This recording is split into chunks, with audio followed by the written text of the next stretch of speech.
हाय। Sleep sleep के ऊपर ज़्यादा फोकस यूजुअली हमारा होता नहीं है, बिकॉज स्लीप को हम एज ए क्वांटिटेटिव लेते हैं, क्वालिटेटिव स्लीप नहीं लेते। इसी वजह से कारण है कि हम कितना भी सो ले, उसके बाद भी हमारे को कुछ ऐसा फील होता है कि अगर थोड़ा सा और सोने को मिल जाता तो इवन बेटर रहता। लेकिन सबसे ज़्यादा इम्पोर्टेंट है कि आप उसको क्वांटिटी से हटा के क्वालिटी में शिफ्ट करना प्रारंभ कीजिए। जैसे आप क्वालिटी वाली स्लीप लेने लगोगे, आपकी बॉडी एक पर्टिकुलर फॉर्म के अंदर वर्क करेगी। उसके बाद आपकी बॉडी के अंदर एक पॉजिटिव माइंडसेट रहेगा चीज़ों को प्रति, चीज़ों को कंडक्ट करने के प्रति, क्योंकि जो स्लीप होती है वो अनकंट्रोलेबल है। इसी वजह से जब आप उसको धीरे-धीरे जैसे ही अपने कंट्रोल में लाने लगोगे, तो आपकी स्लीप वेकिंग जो साइकिल है वो एक अच्छे से रिदम में कार्य करने लगेगी। जिसकी वजह से आपकी बॉडी की रिकवरी फास्टेड होगी, उसकी वजह से आपके मेंटली आपकी शार्पनेसता बढ़ेगी और धीरे-धीरे आपकी कंसंट्रेशन की क्षमताएँ भी बढ़ेगी।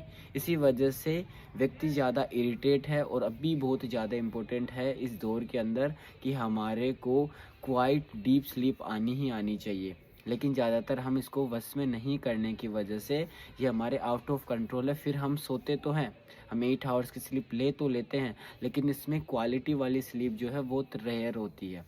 मैं कम से कम पिछले 2 ईयर से इस चीज़ के ऊपर बहुत ज़्यादा काम कर रहा हूँ कि मेरी जो स्लीपिंग साइकिल है वो एक कंस्टेंट वे में है। और ये मेरा पर्सनल बैलेंस है कि अगर मैं 2 या 3 दिन तक मेरी स्लीप अगर 3 घंटे 4 घंटे की भी रहती है, तो मैं पूरे दिन थ्रू आउट द डे उस दिन को अच्छे से मैनेज कर सकता हूँ। आराम से मेंटल एफर्ट्स और फिजिकल एफर्ट्स पे उसका कोई फ़र्क नहीं पड़ता। और हल्का सा 15 मिनट 30 मिनट का जो स्नैप होता है अगर हम ले, तो वो लगभग 2 घंटे की नींद को रिकवर करवा लेता है। और योगा के अंदर एक बड़ा सिंपल सा एक टेक्निक है जिसका उपयोग करके योग निद्रा, जिसके द्वारा अगर आप 10 से 15 मिनट योग निद्रा परफॉर्म करते हैं तो लगभग 1 से 2 घंटों की आपकी स्लीप की रिकवरी ऑटोमेटिकली हो जाती है। तो ये कुछ मेथड्स है कि हम कम से कम अपने अपने स्लीप की साइकिल को अच्छे से मेंटेन करके रखें, क्योंकि सबसे ज़्यादा इम्पोर्टेंट है।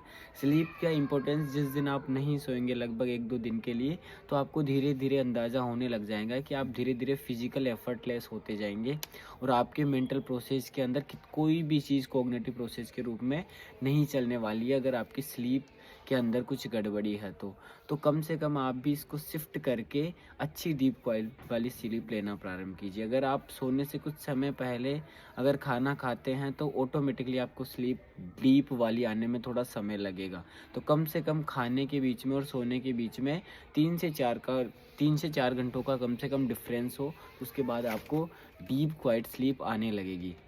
और दूसरा वजह है ये जो मोबाइल फ़ोन के अंदर आप चलाते हो, क्योंकि आजकल सभी लोगों की आदत है कि हम एंड तक इसको चलाते रहते हैं। इसी वजह से ये 2 प्रकार की रेज़ का उपयोग किया जाता है, ब्लू रेज़ और रेड रेज़। ये रेज़ हमारे कोन सेल्स जो होती है, कलर विज़न जो जैसे आप कलरफुल देख पा रहे होंगे सभी चीज़ों को, इसके लिए ज़िम्मेदार होती है। अगर एक बार आपका कलर विज़न वाला कोन सेल एक्टिवेट हो जाता है, तो उसको शांत होने में लगभग 4 घंटे लगते हैं। तो हम तो mobile end of the moment चलाते हैं, जब आप सोते हो उसके जस्ट पहले हम मोबाइल छोड़ते हैं, कुछ सेकंड पहले ही। तो इसका मतलब फिर अगेन 4 घंटे बाद हमारा ब्रेन सोएगा, तो हमारा लीवर और बाकी सभी चीज़ें फंक्शन प्रॉपर तरीके से रिकवरी के रूप में कर पाएगी। तो आप ऐसे अल्टरनेटिव्स का यूज़ ले सकते हैं। कम से कम आप एक बुक उठाएँ और उसको पढ़ना प्रारंभ करें जस्ट सोने से पहले, मोबाइल को 10 मिनट के लिए साइड में करके। तो उससे क्या होगा कि आपकी दूसरी प्रकार की जो रोड सेल है वो एक्टिवेट हो जाएगी, और जब वो एक्टिवेट होती है तो कौन सेल डाउनग्रेड हो जाती है, जिसकी वजह से आप डायरेक्टली डीप क्वाइट स्लीप में जा सकते हो।